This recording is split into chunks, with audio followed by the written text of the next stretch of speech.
Pagkapangyarihan ng Diyos Ama, Amen. Ng Diyos Ama, Amen. Manalangin tayo. Manaming makapangyarihan, pinababanal mo ang iyong pandaigdig na sambayanan na ipinapahayag mo ngayon sa dakilang kapistahan. Gawain mong ang buong daigdig ay mapuspos na ganap sa mga kaloob mo na Espiritong bigay ng lahat para sa puspusin ang kalooban ng lahat noong ang mabuting balita ay simulang ipangaral sa pamagitan ni Jesucristo kasama ng Espiritu Santo magpa sa walang hanggan. Amen. Sa unang pagbasa, isinasalaysay na sa paglapag ng Espiritu Santo sa mga alagad, na ipahayag nila ang mga kahanga-hangang gawa ng Diyos sa iba't ibang wika.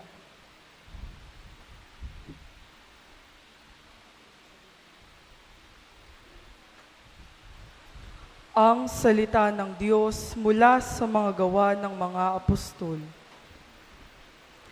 Nang sumapit ang araw ng Pentecostes, nagkatipon silang lahat sa isang lugar, at biglang narinig ang isang ugong mula sa langit. Animoy hagunot ng malakas na hangin, at napuno nito ang bahay na kinaroroonan nila. May nakita silang wari mga dilang apoy na lumapag sa bawat isa sa kanila.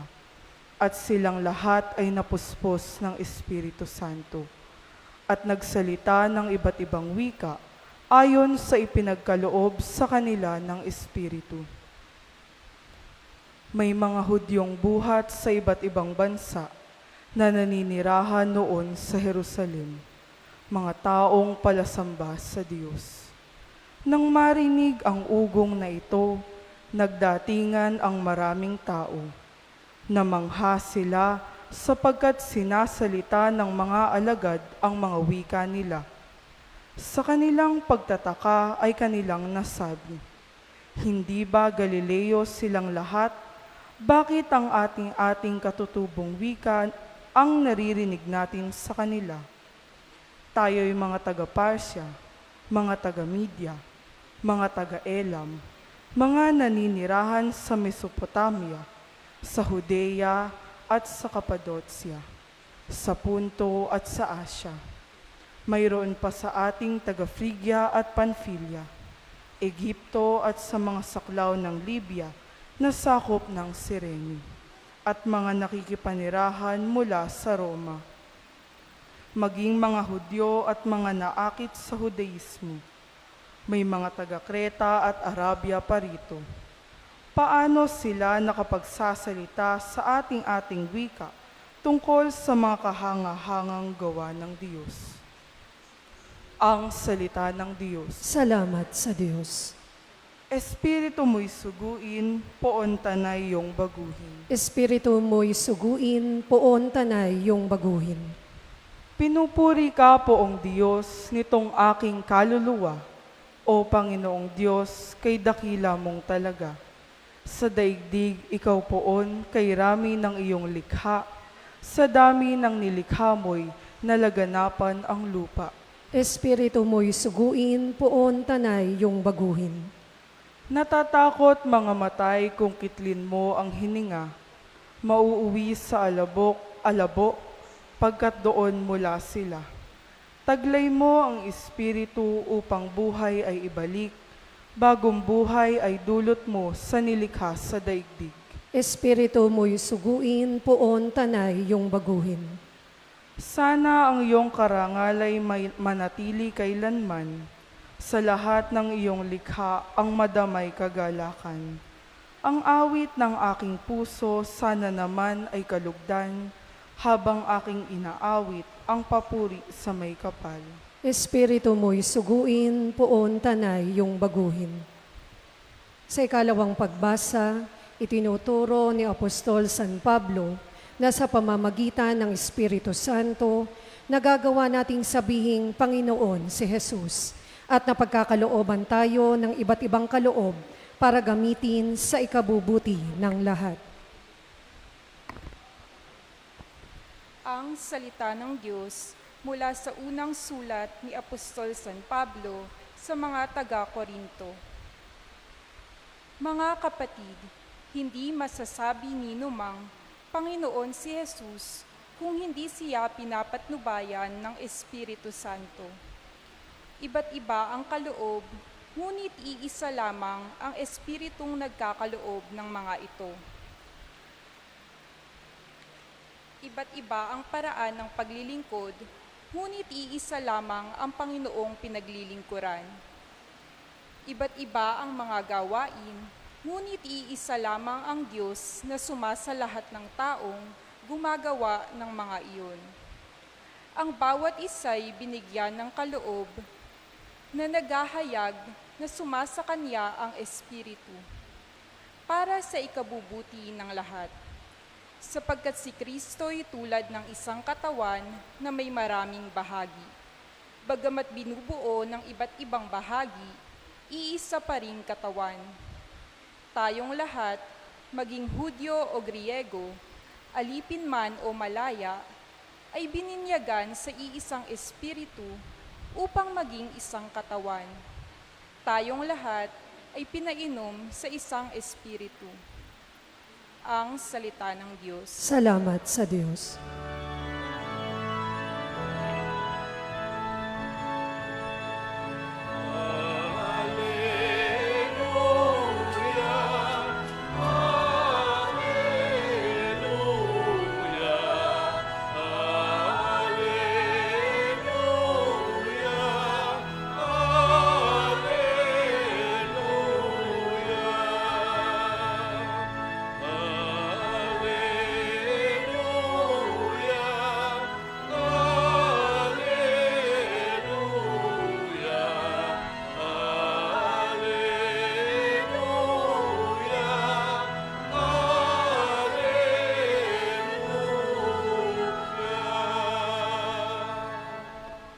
Sumayin niyo ang Panginoon. At sumayo rin. Ang mabuting balita ng Panginoon ayon kay San Juan. Papuri sa iyo, Panginoon. Kinagabihan ng linggo ding iyon, ang mga alagad ay nagkakatipon. Nakapinig ang mga pinto ng bahay na kanilang pinagtitipunan dahil sa takot nila sa mga Hudyo. Dumating si Jesus at tumayo sa gitna nila, sumainyo ang kapayapaan, sabi niya. Pagkasabi nito, ipinakita niya ang kanyang mga kamay at ang kanyang tagiliran. Tuwang-tuwa ang mga alagad nang makita ang Panginoon. Sinabi na naman ni Jesus, sumainyo ang kapayapaan. Kung paano sinusugo ako ng Ama, gayon din naman, sinusugo ko kayo. Pagkatapos sila ay hiningahan niya at sinabi, tanggapin ninyo ang Espiritu Santo. Ang patawarin ninyo sa kanilang mga kasalanan ay pinatawad nga. Ang hindi niyo patawarin ay hindi nga pinatawad. Mga kapatid, ang mabuting balita ng ating Panginoon. Pinupuri ka namin, Panginoong Jesucristo. So ngayon po ay ating ginugunita at ipinagdiriwang ang linggo ng Pentecostes na ang ibig sabihin 50 araw makalipas ng ating Panginoon ay muling mabuhay. Ang mga alagad na nagkakatipon sa isang tahanan ayon sa ating Ebanghelyo na nakasarado o nakapinid ng mga pintuan, ibig lang sabihin ng mga alagad na ito natatakot. Ano po? Sila ay takot na takot, kaya po sila ay nagkakatipon sa isang bahay. And remember, ang sinasabi rito, kinagabihan noon. Ano? Gabi nangyari, ang mga alagad ay natatakot at nagkakatipon. Bakit po sila natatakot? Sapagkat wala pa si Jesus. At nang dumating na ang ating Panginoon, ayon sa ating natuklasan o nasabi o nabanggit na pagbasa, ang sinasabi, tuwang-tuwa sila nang makita si Jesus, na nangangahulugan lamang takot ang mga alagad at ang mga alagad ay nalulungkot bago dumating si Jesus. Pero, nung nandoon na ang ating Panginoon, sila po ay lumakas, sila ay nagkaroon ng bagong buhay, sila ay naging masigla. At pagkatapos ito, sinasabi sa atin sa bandang huli ng ating pagbasa, sinabi ng ating Panginoon, tanggapin ninyo ang Espiritu Santo, ang patawarin ninyo sa kanilang mga kasalanan ay pinatatawad nga, ang hindi niyo patawarin ay hindi nga pinatatawad. At alam niyo po ito yung sinabi ng ating Panginoon, 1,000 taon na ang nakalilipas, hanggang ngayon sa oras na ito ay patuloy pa rin po natin ginagawa dito sa loob ng ating relihiyon bilang mga Kristiyanong Katoliko. Sapagkat ang sinasabi rito, ang patawarin ninyo sa kanilang mga kasalanan ay pinatatawad nga, ang hindi nyo patawarin ay hindi nga pinatatawad. Kaya po yung aming pagpapakumpisal na ginagawa sa inyo, sa mga tao, lalo na, ito po hindi bahay-bahayan lang. Ito hindi dahil sa wala lang kaming magawa. Hindi po ganon. Kundi ito po ay iniuutos mismo ng ating Panginoon.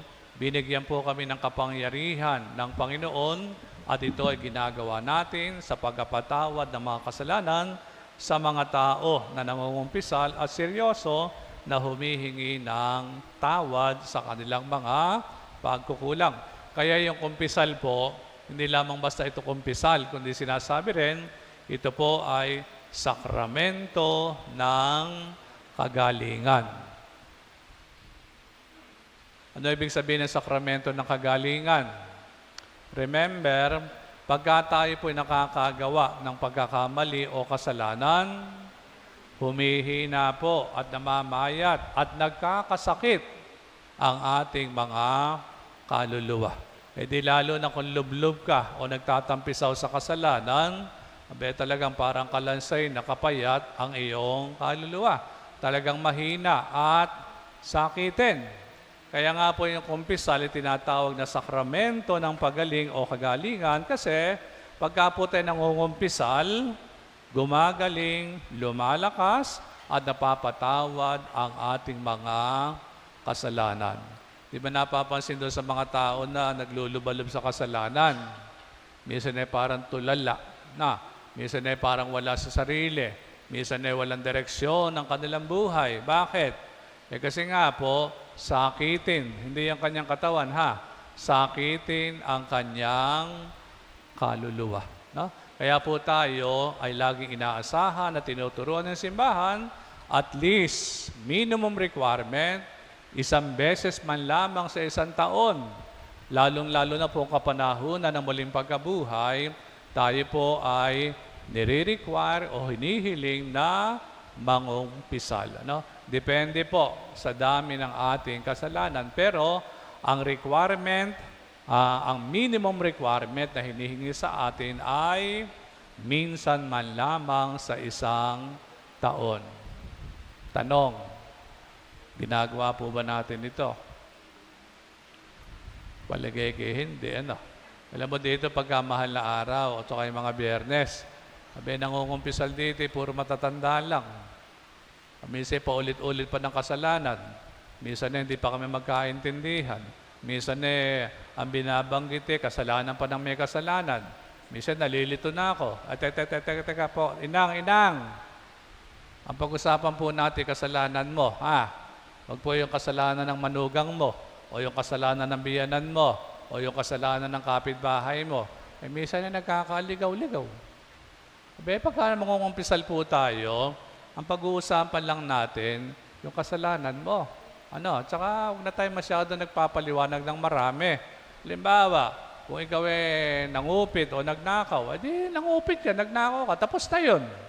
Minsan napakarami pang explanation ng mga pinagsasabi. Minsan pati aking nalilito na.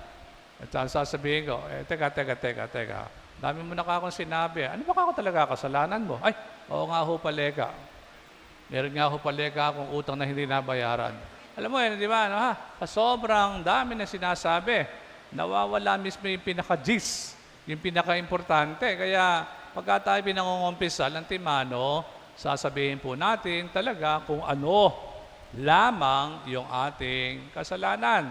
Huwag pati yung kasalanan na may kasalanan sinasabi mo pa just to justify ayong kasalanan. Huwag na pong ganon. Yung kasalanan mo na lang, tapos na yun. Kaya ka nga nandun eh. Dahil lang nililinis natin, pinalalakas natin sa awa tulong ng Panginoon, yung kaluluwa mo. Yung kaluluwa ng iba, bahala na sila. Ang pag-usapan natin ngayon muna ay ang iyong kasalanan. Eri pa nga pala, naalala ko. Pagka po tayo nangungumpisal, at kung naikumpisal mo na yung kasalanan mo nung isang linggo o nung isang buwan doon sa ibang pare, huwag na po nating inuulit. Pagka napatawad na po yung kasalanan mo, halimbawa, ikaw nangalon niya, kung nangalon niya, sige, yun ang mga box office na kasalanan, yung mga kalon niya na yan, naikumpisal mo na doon sa pare. Ikaw naman nakipaghiwalay na doon sa kalon niya mo. Okay na yun. Kasi alam, minsan lagi ko tinatanong saan ako kumpisal yan. Ito baka ako naikumpisal mo na.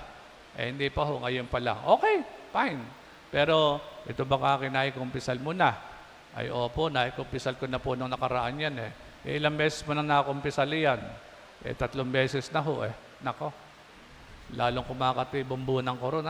Minsan mo naikumpisal yan at pinatawad ka na ng pare, is good enough. Maliban na lamang kung ito'y inulit mo pa. At inuulit-ulit mo pa. Maliban na lamang po kung gano'n. Pero minsan sinabi mo na, at ikaw naman napatawad na, at hindi mo naman inuulit o ginagawa uli, okay na po yun. Kasi minsan ang totoo niyan, sa kumpisal po, matagal ka nang napatawad ng Diyos Matagal na yan. Ang totoo noon, tayo sa ating sarili ang hindi nagpapatawad. Hindi mo mapatawad ang iyong sarili dahil sa kasalanan o sa malaking kasalanan na ating ginawa. Kaya nangyayari sa atin, mas malupit pa tayo kaysa sa Diyos. Matagal ka ng love ni Jesus Matagal ka ng pinatawad ng ating Panginoon. Matagal lang nakakalimutan ng Diyos ang iyong kasalanan. Ikaw naman hanggang ngayon naaalala mo pa. Hanggang ngayon nandoon ka pa. Hanggang ngayon hindi mo pa napatatawad ang iyong kasalanan. Ganyan po ang bunga ng kasalanan sa atin. Tayo mismo sa ating sarili ang nagpapahirap at pinahihirapan natin mismo ang ating sarili. So mga ginigilig kong kapatid, remember, mas malaki po ang pagmamahal ng Diyos kaysa sa ating kasalanan. Tatandaan po natin lagi iyan. Ibig lang sabihin noon, gaano mang kalaki, gaano mang kadami, at gaano mang kabigat ang ating kasalanan. Kung tayo po ay seryoso na lumalapit sa ating Panginoon, nangangako ng magbabagong buhay, at tinototoo mo naman, wala pong kasalanan na hindi mapatatawad. Wala pong kasalanan na hindi mapatatawad. Ang totoo noon, tayo mismo sa ating sarili ang ayaw magpatawad sa ating mga kasalanan. Kaya din sa ating Ebanghelyo, yan po isa sa mga bagay na sinasabi at bunga ng Espiritu Santo para sa ating buhay. Ang patawarin ninyo sa kanilang kasalanan ay pinatawad na nga. Ang hindi nyo napatawarin ay hindi nga pinatawad. Remember, ang Diyos po ay Diyos ng pagmamahal. Ang Diyos ay Diyos ng pangunawa. Ang Diyos ay lagi nandiriyan at naghihintay sa atin upang tayo ay patawarin sa ating mga kasalanan. Kaya mga ginigilig kong kapatid, sana po kung tayo lalapit sa sakramento ng kagalingan o sa sakramento ng kumpisal, maging seryoso tayo. Seryosohin po natin, totohanin po natin, mangako tayo sa ating sarili at maging sa ating Panginoon na tayo po ay magbabagong buhay tungo sa kabutihan at makatitiyak po tayo gaano mang kalaki, gaano mang kabigat at gaano mang karami ang ating kasalanan. Ang lahat ng iyan ay kayang patawarin ng Diyos, kayang unawain ng Panginoon, kayang kalimutan niya sapagkat ang Diyos na ating kinikilala, mga ginigiliw, siya po ay maunawain, mapagmahal at mapagpatawad. At yun mga ginigiliw ay wala pong iba kundi si Jesus. Sumasampalataya ako sa Diyos Amang makapangyarihan sa lahat, na may gawa ng langit at lupa. Sumasampalataya ako kay Jesucristo, iisang anak ng Diyos, Panginoon nating lahat. Nagkatawan tao siya lalang ng Espiritu Santo, pinanganak ni Santa Mariang Birhen, pinagpakasakit ni Poncio Pilato, ipinako sa krus na matay inilibing, nanaog sa kinaroroonan ng mga yumao. Nang may 3 araw na buhay na maguli, umakyat sa langit, naluluklok sa kanan ng Diyos Amang makapangyarihan sa lahat. Doon magmumulang paririto at hukom sa nangabubuhay at nangamatay na tao. Sumasampalataya naman ako sa Diyos Espiritu Santo, sa banal na simbahang katolika, sa kasamahan ng mga banal, sa kapatawaran ng mga kasalanan, sa pagkabuhay na maguli ng nangamatay na tao, at sa buhay na walang hanggan. Amen. Puspos ng banal na Espiritu, buong pagtitiwala tayo na dumalangin sa Ama. Atin pong sambitin, Espiritu mo'y isugo, ng buong mundo'y mabago. Espiritu mo'y isugo, ng buong mundo'y mabago. Para sa simbahang binubuo ng mga sambayanang may iba't ibang kalinangan at sa mga Kristiyanong inuusig dahil kay Kristo, ating idalangin. Espiritu mo'y isugo, ng buong mundo'y mabago. Para kay Papa Leon, sa mga obispo at mga pari, at sa mga naglilingkod sa simbahan at parokya, ating idalangin. Espiritu mo'y isugo, ng buong mundo'y mabago. Para sa mga nanunungkulan sa pamahalaan, sa mga mambabatas at sa mga nagpapatupad ng batas, ating idalangin. Espiritu mo'y isugo, ng buong mundo'y mabago. Para sa naghahatid ng mabuting balita at sa mga nagpapatawad ng kasalanan, ating idalangin. Espiritu mo'y isugo, ng buong mundo'y mabago. Para sa ating natitipon sa kanyang pangalan, sa mga tumiwalag sa ating pamayanan, at sa mga bagong binyag, ating idalangin. Espiritu mo'y isugo, ng buong mundo'y mabago. Ama naming maawain dinggin ang aming panalangin, isugo ang Espiritu sa bawat isa sa amin, upang mag-alab kami sa pag-ibig sa iyo at sa kapwa-tao, sa pamagitan ni Jesucristo na aming Panginoon, magpa sa walang hanggan. Amen. Ang lahat po ay makiisa sa pag-aalay.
Manalangin kayo, mga kapatid, upang ating paghahain ay kalugdan ng Diyos amang makapangyarihan. Tanggapin nawa ng Panginoon itong paghahain sa iyong mga kamay, sa kapurihan niya at karangalan, sa ating kapakinabangan at sa buong sambayanan niyang banal. Ama naming lumikha, pakundangan po sa pangako ng iyong anak ang lihim ng iyong pag-ibig at paglingap ay isiwalat nawa ng Espiritu Santo.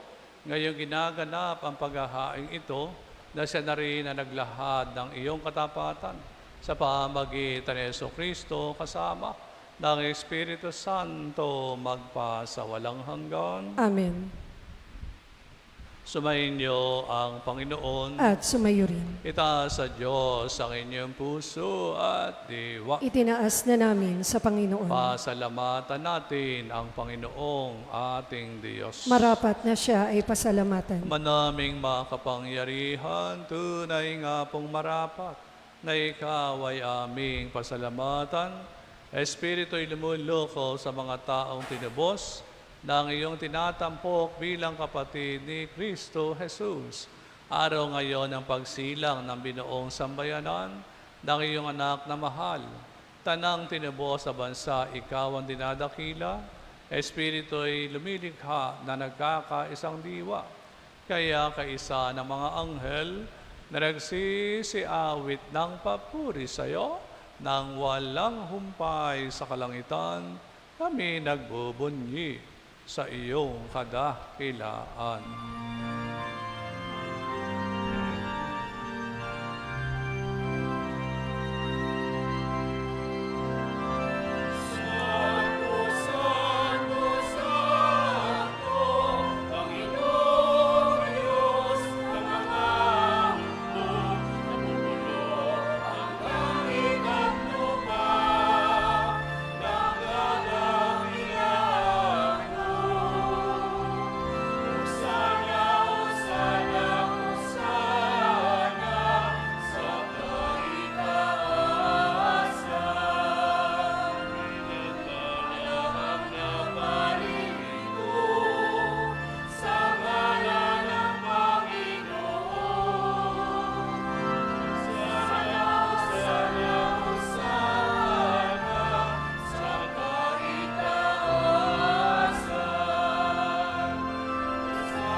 Ama naming banal, ikaw ang bukal ng tanang kabanalan.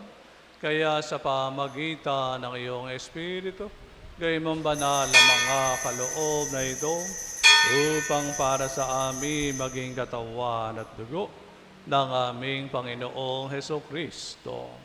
Bago niya pinagtiis ang kusang loob na maging handog, hinawakan niya ang tinapay, pinasalamatan kaniya, pinaghati-hati niya yon, iniabot sa kanyang mga alagad at sinabi, tanggapin niyo lahat ito at kanin, ito ang aking katawan na ihahandog para sa inyo.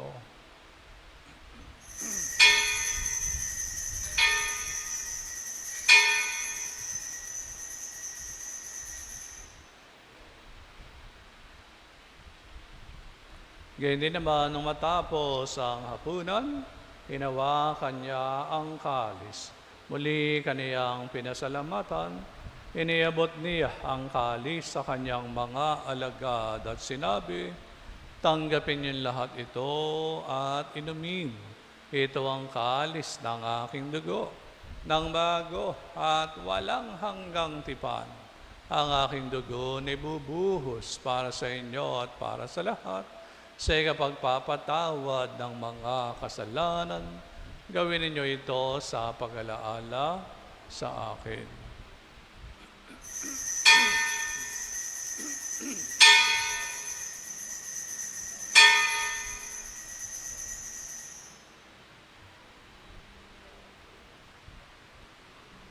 Ipagbunyi po natin ang misteryo ng ating pananampalataya.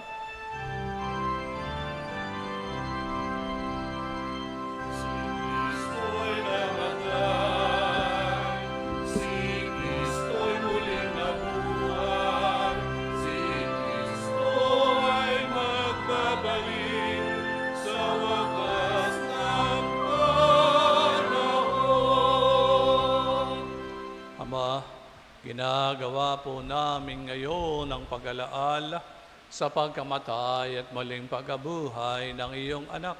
Kaya't niaalay namin sa iyo ang tinapay na nagbibigay buhay at ang kalis na nagkakaloob ng kaligtasan.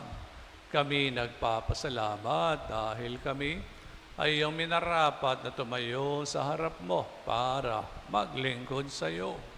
Isinasamo namin kami magsasalo-salo sa katawan at dugo ni Kristo ay mabuklod sa pagkakaisa sa pamagitan ng Espiritu Santo. Ama, lingapin mo ang iyong simbahang laganap sa buong daigdig.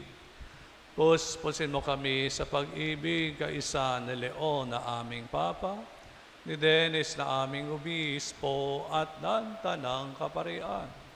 Alalahanin mo rin ang mga kapatid naming nahimlay na may pag-asang sila'y muling mabubuhay. Gayon din ang lahat ng mga pumanaw. Kaawaan mo sila at patuloyin sa iyong kaliwanagan. Kaawaan mo at pagindapatin kaming lahat na makasalo sa iyong buhay na walang wakas, kaysa ng mahal na Birheng Maria na ina ng Diyos, ng kanyang kabiyak ng puso si San Jose, kaysa ng mga apostol at ng lahat ng mga banal na namuhay dito sa daigdig ng kalugod-lugod sa iyo. May pagdiwang nawa namin ang pagpupuri sa ikararangal mo sa pamagitan ng iyong anak, naming Panginoong Hesukristo. Sa pamagitan ni Kristo, kasama niya at sa Kanya, ang lahat ng parangal at papuri sa iyo, Diyos Amang makapangyarihan, kasama ng Espiritu Santo, magpa sa walang hanggan.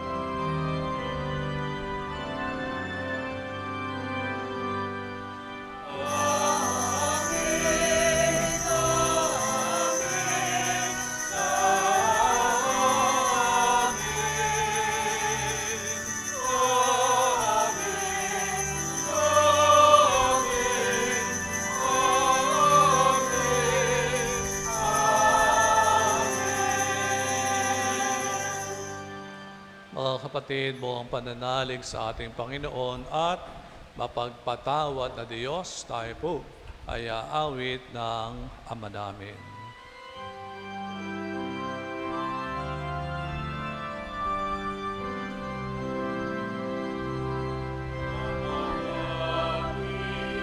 Sumasalangit ka, sambahin ang ngalan mo.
Inihiling namin kami iadya sa lahat ng masama, pagkalooban ng kapayapaan araw-araw, iligtas sa kasalanan at ilayo sa lahat ng kapahamakan, samantalang aming pinananabikan ang dakilang araw ng pagpapahayag ng tagapagligtas namin si Jesucristo.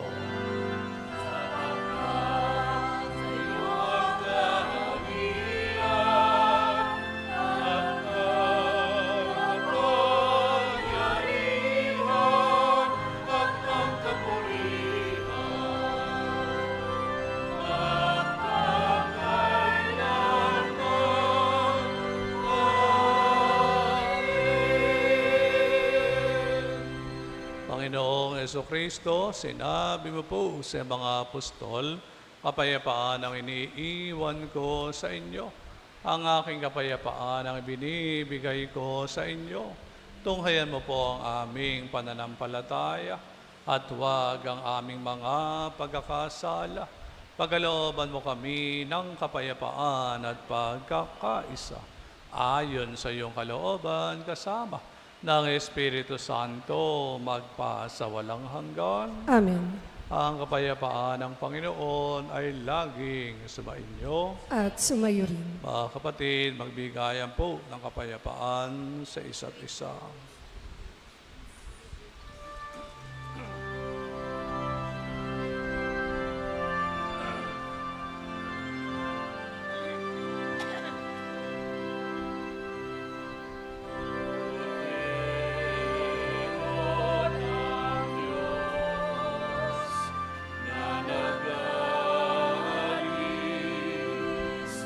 ng mga kasalanan ng mundo.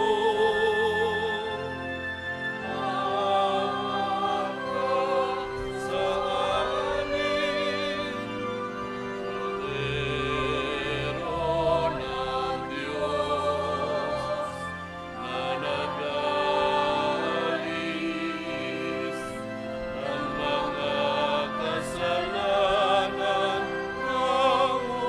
Maawa ka sa amin, Kordero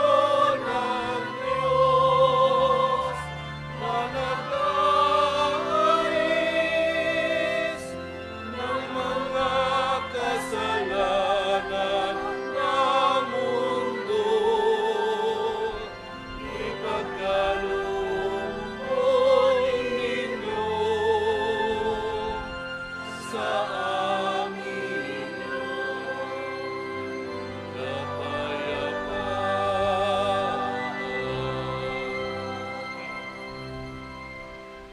Mga kapatid, narito po ang ating Panginoon, ang Kordero ng Diyos, na nag-aalis ng mga kasalanan ng sanlibutan, mapapalad ang mga inaanyayahan, at tumatanggap sa Kanya sa banal na piging. Panginoon, hindi ako karapat-dapat na magpatuloy sa iyo, ngunit sa isang salita mo lamang ay gagaling na ako.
Magsitayo po ang lahat. Manalangin tayo. Ama naming mapagmahal, pinapakinabang mo ang iyong sambayanan sa iyong mga bigay buhat sa kalangitan. Ang iyong pagkapalang kaasloob sa amin ay iyong panatilihin upang lagi ay masaganang dumaloy ang Espiritu Santo at ang aming pinagsaluha sa pagdiriwang na ito ay magdulot ng pag-unlad sa pamagitan ni Jesucristo kasama ng Espiritu Santo magpa sa walang hanggan. Amen. Uluhod po ang lahat at ating darasalin ng panalangin ng isang mananampalataya. O kabanal-banalan at kamahal-mahalang puso ni Jesus, naway pag-isihin mo po ang lahat ng puso ng mga nananalig at naninikluhod sa iyong mapaghimalang imahen. Bikisin mo kaming lahat at naway magkaisa, lalong-lalo na ang mga tunay na namamanata sa iyo at manatili kang lagi sa aming piling. Pakabanalin, mahalin at linisin ang aming kalooban upang ang laging umiral sa aming buhay at magbigay buhay ay walang iba kundi ang pintig ng iyong puso na aming Diyos at Panginoon. Patatagin nawang lagi ang aming kalooban sa mga pagsubok na di naiiwasang dumarating sa aming buhay. Alalayan mo po kami at gabayan. Sa mga sakit at karamdaman, kami ay iyong lunasan. Sa kamatayan, kami ay kupkupin sa iyong kandungan. Sa mga alalahanin at pagsubok, lagi kaming damayan at baluti ng pag-asa na di mo kami pababayaan. Hiling namin sa iyo at sa mo, o kabanal-banalan at kamahal-mahalang puso ni Jesus, turuan mo kaming lagi ay maging mapagpakumbaba, maunawain, mapagpatawad at mapagmahal, tulad ng inilalarawan ng iyong kabanal-banalan at kamahal-mahalang puso na nagpapadama ng tunay na pagmamahal sa bawat isa sa amin. Gabayan mo po kami at ituro ang tamang paraan upang ikaw ay maparangalan sa dambana ng aming bahay dalanginan at higit sa lahat ay maidambana sa bawat puso na sa iyo ay nananalig at nananampalataya. Kasama ng kalinisin-isang puso ng Mahal na Birheng Maria at ni Santa Maria Margarita Alacoc, ito po ang aming samo at dalangin sa iyong kabanal-banalan at kamahal-mahalang puso. Amen. Kabanal-banalan at kamahal-mahalang puso ni Jesus. Kabanal-banalan at kamahal-mahalang puso ni Jesus. Kabanal-banalan at kamahal-mahalang puso ni Jesus. Kalinisin-isang puso ng Mahal na Birheng Maria. Matimyas na puso ni San Jose. Santa Maria Margarita Alacoc. Magsiupo po ang lahat. Magkakaroon po tayo ng special collection para sa patuloy na pagpapaganda at pagsasaayos ng palikuran at tanggapan ng ating parokya. Maraming salamat po. Kaisa po ng Komisyon ng Pagsamba, kayo po ay malugod naming inaanyayahan. Sa ngayon po ay patuloy na isinasagawa ang Mes de Maria o isang buwang pamimintuho sa Mahal na Birhen, Reyna ng mga Bulaklak. Pasasalamat po sa lahat ng tumangkilik sa ating nobenaryo. Ang ating Flores de Mayo ngayon taon ay sa pagtataguyod ng ating hermana, Tita Nida V. de Coacampo. Gayon din po, ipinababatid po namin na sa kasalukuyan na pong isinasagawa ang simba-aralan sa mga bisita na sakop ng ating parokya sa pangunguna ng Komisyon ng Ebanghelisasyon. Maraming salamat po sa mga magulang at sa mga bata na nakisali sa programa na inilunsad ng ating diocese. Ang dalaw Sagrado Corazon de Jesus ay kasalukuyang pong nasa tahanan ni Sister Cynthia Guansing sa Barangay Bangka-Bangka. Sa darating pong Biyernes, ika-29 ng Mayo, ay dadapitin po natin ito sa kanilang tahanan sa ganap na ika-4:30 ng hapon na atin pong iyahatid sa tahanan ni Sister Norma Infantado sa Barangay Kapihan, San Rafael, na susundan ng banal na misa sa ganap na ika-5 ng hapon. Sa darating naman pong ika-31 ng Mayo ay ating isasagawa ang pananapos sa Mes de Mayo at ating pong bubuksan ang Mes de Hunyo o isang buwang pagdedebosyon sa ating minamahal na Panginoon, ang Sagrado Corazon de Jesus. Makakaroon po tayo ng maringal na prosesyon sa karangalan ng Mahal na Birhen ng Flores at ng festehadong imahe ng Sagrado Corazon de Jesus pagkatapos ng banal na misa sa ganap na ika-5 ng hapon.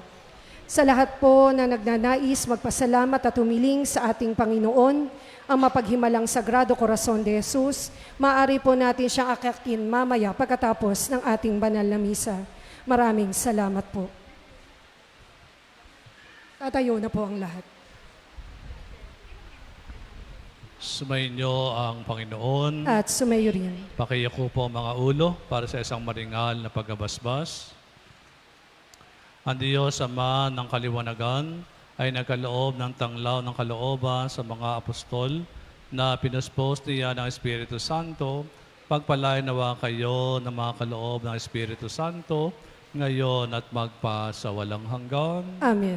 Di lang apoy na lumapag sa tanang mga alagad, naway tumupok sa lahat ng masamang paghahangad, kapag lubos na sumapit ang liwanag, magpa sa walang hanggan. Amen. Ang Diyos na nabibigay kakayanan sa mga tao upang ipahayag ng sabay-sabay sa iba't ibang wika na isang sampalataya, ay sinawa na magpanatili na kayo ay nananampalataya at magdulot ng katuparan sa pananabik sa pagharap sa Kanya sa buhay na walang hanggan. Amen. Pagpalain nawa kayong lahat at pakaingatan ng makapangyarihang Diyos Ama, Anak at Espiritu Santo. Amen. Tapos na po ang ating banal na pagdiriwang. Humayo kayo sa kapayapaan. Salamat sa Diyos. Purihin po natin palakpakan ng mahal na puso ng ating Panginoon.